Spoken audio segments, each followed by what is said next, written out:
بعد وجہ شریدہ برگزیدہ انگین بے شمار لاکھوں کروڑوں درود و سلام نازل ہو اللہ کے تمام پیغمبروں پر، خصوصاً ہمارے آخری پیغمبر، ہمارے آخری نبی، ہمارے آخری رسول جناب محمد رسول اللہ صلی اللہ علیہ وسلم پر، جنہوں نے تمام صعوبتوں، پریشانیوں، مشقتوں، دشواریوں، تکلیفوں، دکھوں، مصیبتوں، رنجوں، غموں، آلام، مصائب، ڈیفیکلٹ پرابلم اور سمسیاؤں کو جھیل کر کے، برداشت کر کے اللہ کا سچا و پکا پیغام دین اسلام ہم اور آپ تک پہنچایا۔ آج کے خطبہ جمعہ کا موضوع ہے سکون زندگی برباد کرنے والے اسباب۔ وہ کون سا سبب ہے کہ آدمی کی زندگی سے سکون ختم ہو جاتا ہے؟ ہر آدمی کی یہ تمنا ہوتی ہے، ہر آدمی کی یہ آرزو ہوتی ہے، یہ خواہش ہوتی ہے کہ اس کی دنیا کی زندگی بڑے اطمینان سے، آرام سے، سکون کے ساتھ گزرے۔ ہر کوئی چاہتا ہے کہ نہیں چاہتا ہے؟ ہر کوئی چاہتا ہے، لیکن سکون ہے کہاں؟ سکون کہاں ملے گا؟ سکون والی زندگی کیسے ملے گی؟ آج کے خطبہ جمعہ میں ہم اور آپ اس کو جانیں گے کہ زندگی کا سکون کیسے برباد ہو جاتا ہے۔ آدمی سکون کی تلاش میں بہت کچھ تلاش کرتا ہے، ڈھونڈتا ہے، لیکن ایسے اسباب کے پیچھے پڑتا ہے میرے بھائی جس سے زندگی کا سکون برباد ہو جاتا ہے۔ اللہ نے کہا قرآن اٹھائیے، سکون کہاں ملے گا؟ اللہ نے قرآن میں بیان فرمایا، پارہ نمبر 13، سورہ نمبر 13، سورۃ الرعد، آیت نمبر 28 کے اندر اللہ کا فرمان، الا بذکر اللہ تطمئن القلوب، یاد رکھو دلوں کو جو اطمینان ملتا ہے، دلوں کو جو سکون ملتا ہے، وہ اللہ کی یاد میں ملتا ہے۔ اللہ کو یاد کیجئے، دلوں کو سکون ملے گا، اطمینان ملے گا۔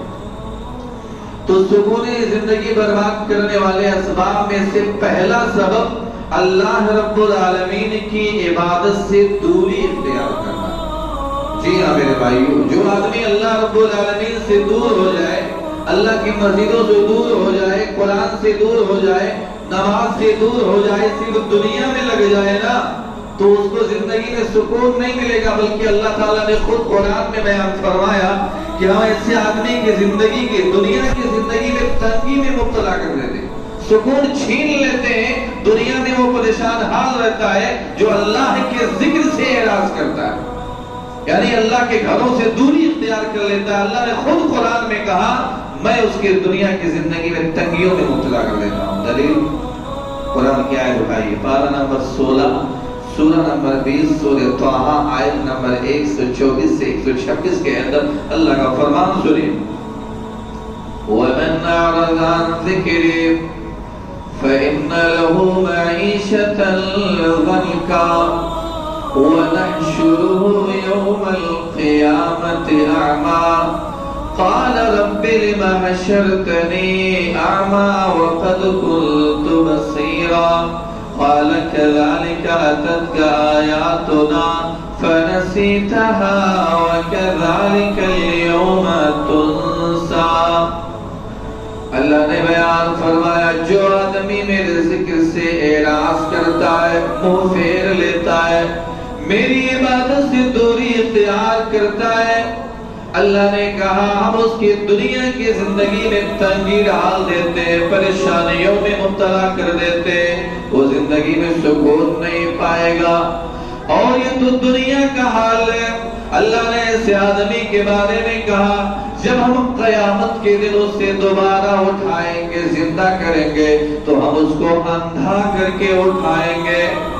وہ آدمی کہے گا قال رب لم حشرتنی اعمی وقد كنت بصیرا، اے میرے رب تو نے مجھے اندھا کر کے کیوں اٹھایا، حالانکہ دنیا میں تو میں دیکھنے والا تھا، میری آنکھ صحیح سالم تھے، مجھے کوئی پریشانی نہیں تھی دیکھنے میں۔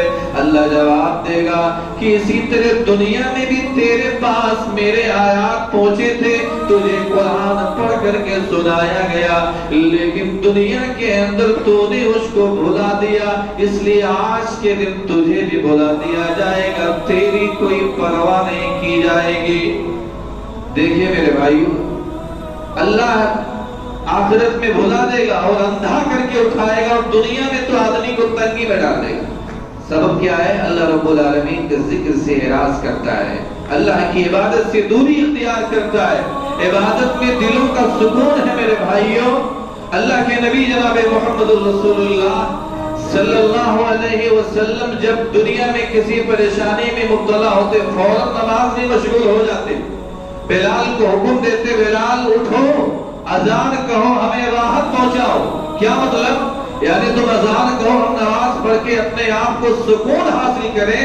لیکن آج کے زمانے میں اذان سن کر کے بہت سارے لوگوں کے سر میں درد شروع ہو جاتا ہے کہ اذان ہو گئی، دکان بند کرنا پڑے گا، مسجد میں جانا پڑے گا، عبادت کے لیے جانا پڑے گا، سر میں درد شروع ہو جاتا ہے. میرے بھائیوں اور میرے نبی کی آنکھوں کی ٹھنڈک، وجعلت قرۃ عینی فی الصلاۃ، صحیح الجامع الالبانی حدیث نمبر 3124. اللہ کے نبی فرماتے ہیں کہ میری آنکھوں کی ٹھنڈک نماز میں رکھی گئی. نماز میں سکون ہے، اطمینان ہے، اور آج کا آدمی نماز سے اللہ کے گھر سے دوری اختیار کرتا ہے. تو زندگی میں سکون کیسے ملے گا؟ جو لوگ کاروبار کے چکر میں، بزنس کے چکر میں اللہ کے گھروں کو بھول جاتے ہیں، نماز سے دوری اختیار کرتے ہیں، میرے بھائیوں ایسے لوگوں کو ایک حدیث قدسی اپنے سامنے رکھنا چاہیے. اللہ خود فرماتا ہے، حدیث قدسی کیا ہے؟ حدیث سنیے آپ. اللہ کے نبی جناب محمد رسول اللہ صلی اللہ علیہ وسلم نے ارشاد فرمایا، اللہ فرماتا ہے، یا ابن آدم تفرغ لعبادتی املأ صدرک غنى واسد فقرک وإلا تفعل ملأت يديك شغلا ولم نسد فقرك. رواہ ابن ماجہ حدیث نمبر 4107. اللہ فرماتا ہے، اے ابن آدم، اے آدم کی اولاد، تم میرے لیے، میری عبادت کے لیے وقت نکال. دکان بند کر کے ہاتھوں سے جب مسجد سے حی علی الصلاۃ کی اذان کی آواز سنائی دے اور نماز کی طرف، تو اپنا دکان بند کر دے، کاروبار چھوڑ کر کے مسجد میں ہاتھوں سے میری عبادت کے لیے وقت نکال. فائدہ کیا ہوگا؟ اللہ خود کہتا ہے، املأ صدرک من واسد فقرک، میں تیرے سینے کو دولت سے بھر دوں گا، میں تیری فقیری دور کر دوں گا، میں تیری محتاجگی دور کر دوں گا. آگے اللہ خود کہتا ہے، وَإِلَّا تَفْعَلْ، اگر تو نے ایسا نہیں کیا.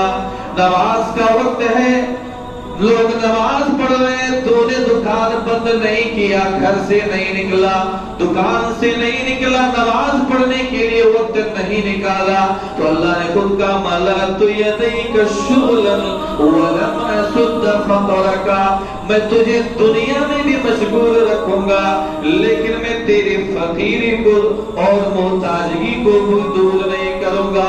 تو دنیا میں کتنا ہی کیوں نہ لگا رہے، مال دینا میرا کام ہے. اگر تو وقت نکال کر کے نماز پڑھنے کے لیے نہیں آئے گا تو میں تیری غریبی فقیری مال و دولت میں نہیں دوں گا، اس کو دور بھی نہیں کروں گا. یہ حدیث قدسی ہے، اللہ خود فرماتا ہے. میرے بھائیو، جو لوگ عبادت کے لیے وقت نہیں نکالتے ہیں، اللہ رب العالمین کی عبادت سے دوری اختیار کرتے ہیں نا، اللہ تعالیٰ نے کہا مال بھی نہیں دوں گا، فقیری بھی دور نہیں کروں گا، اور زندگی سے سکون سب چلا جائے گا. پہلا سبب کیا معلوم ہوا؟ سکون زندگی برباد کرنے والے اسباب میں سے پہلا سبب اللہ رب العالمین کی عبادت سے دوری اختیار کرنا. نمبر 2، دوسرا سبب حرص و ہوس، لالچ. میرے بھائیو، لالچ بڑی بری بلا. مال و دولت کے حصول کے لیے ایک دوسرے سے آگے بڑھنے کی کوشش کرنا. کیوں؟ آدمی جب مال و دولت کے پیچھے بھاگتا ہے نا تو سکون چلا جاتا ہے. اور مال و دولت سے کس کو پیار نہیں ہے، کس کو محبت نہیں ہے، کون مال کی محبت میں پوری طرح مبتلا نہیں. اللہ نے جب قرآن میں کہہ دیا، قرآن کی آیت پارہ نمبر 30 سورہ نمبر 100 سورۃ العادیات آیت نمبر 8، وَإِنَّهُ لِحُبِّ الْخَيْرِ لَشَدِيدٌ. اللہ نے خود کہا انسان مال کی محبت میں بہت بری طرح مبتلا. میرے بھائیو، یعنی مال کی محبت انسان کے دلوں کے اندر کوٹ کوٹ کر کے بھری ہوئی. جب تک انسان کو موت نہیں آئے گی کسی کا پیٹ مال سے بھرنے والا ہے؟ نہیں بھرنے والا ہے۔ دلیل بخاری کی حدیث سنی، اللہ کے نبی فرماتے ہیں، اللہ کے نبی جناب محمد رسول اللہ صلی اللہ علیہ وسلم ارشاد فرماتے ہیں، لو کان لابن آدم وادیان من مال لابتغى ثالثا ولا يملأ جوف ابن آدم الا التراب۔ رواہ البخاری، حدیث نمبر 6436۔ اللہ کے نبی فرماتے ہیں اگر ابن آدم کے پاس، آدم کی اولاد کے پاس سونے چاندیوں سے بھری ہوئی 2 وادیاں، ایک وادی نہیں، 2 وادیاں، سونے چاندی سے بھری ہوئی وادی ایک بہت بڑے میدان کو کہتے ہیں۔ یعنی اگر کسی کے پاس اتنا مال ہو تو میرے بھائیو وہ آدمی نہیں، اس کی کئی نسلیں اگر بیٹھ کر کے سو کر کے کھائے تب بھی ختم نہیں ہوگا۔ لیکن اللہ کے نبی فرماتے ہیں کہ اگر آدم کی اولاد کے پاس سونے اور چاندیوں سے بھری ہوئی 2 وادیاں ہو تو تب بھی اس کا پیٹ مال سے نہیں بھرے گا۔